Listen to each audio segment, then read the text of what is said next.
Hello বন্ধুরা, welcome to এখন দেখছি বল খেলার ভিডিও। হ্যালো বন্ধুরা, কেমন আছো? আশা করি তোমরা সবাই ভালোই আছো। তো আমার ডেলি ব্লগে তোমাদের সবাইকে স্বাগতম জানালাম।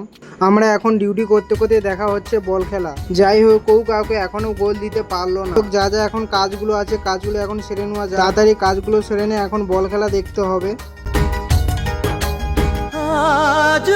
কাজগুলো সেরে নিয়ে এসে দেখে না একটা গোল দেওয়া হয়ে গেছে। যাই হোক, ঠিক টাইমে চলে এসে এই গোল দেওয়াটা যদি মিস করতাম তাহলে পুরো খেলাটা দেখাই বেকার হয়ে যেত।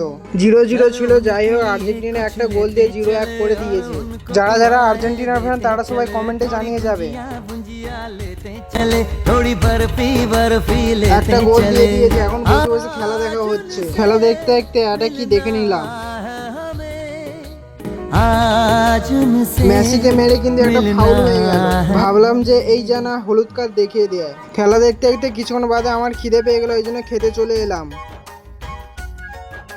আজকের কিন্তু বিরিয়ানির রাইসটা অনেকটাই বেঁচে গেছে। যেই দিনই বিরিয়ানিটা ভালো হয় সেই দিনই সেল হতে চায় না। বিরিয়ানি খেতে খেতে এখন গোপাল ভাঁড় দেখা হচ্ছে। তোমাদের আগের ভিডিওতে দেখেছিলাম যে আমার রিচটা পুরো ডাউন হয়ে গেছে। দেখতে আর খেতে খেতে খাওয়াটাই শেষ হয়ে গেল। এসে থালাটা ধুয়ে নিয়ে রিচটা ডাউন হওয়ার পর তারপর আর ভিডিও বানাতে ভালো লাগে, কিন্তু আমি হার মানবো না। বিরিয়ানিটা খেয়ে নিয়ে মন চাইলো ঠান্ডা ঠান্ডা কিছু খেতে। ফ্রিজ থেকে কোল্ড ড্রিঙ্ক বার করে মশলা কোল্ড ড্রিঙ্কস বানিয়ে ঠান্ডা ঠান্ডা চুমুক চুমুক দিতে দিতে খাওয়া শুরু করলাম। এইভাবে খেতে খেতে খাওয়াটা শেষ করে দিলাম। খেয়ে নিয়ে হাঁটতে হাঁটতে এখন যাচ্ছি রুমের দিকে। রুমে এসে দেখি না পিয়ানো বাজাচ্ছে। এই সুরটা কারা কারা বুঝতে পারছে কমেন্টে জানিয়ে যাবে। খেলা দেখতে দেখতে কিন্তু দুটো গোল দেওয়া হয়ে গেছে। হ্যাঁ, তোমাদেরকে বলছি আজকে ভিডিওটা এই পর্যন্ত।